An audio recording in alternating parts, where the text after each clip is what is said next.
Hi everyone. In today's tutorial, we will show you how to find volatility synthetic indices on Tradingview.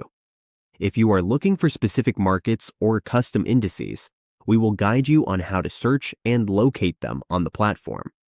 Let's get started on the Tradingview supercharged dashboard. To find the volatility synthetic indices on Tradingview, all we need to do is click the search option in Tradingview. Once we are here, we just need to click on Indices and then change this to Synthetic. Here, we can immediately see the volatility synthetic indices. Now, we just need to add this to the chart. As we can see, our volatilities are now showing as synthetic indices on Tradingview. We can now monitor our synthetic volatility right here on Tradingview. That's how we find volatility synthetic indices on Tradingview.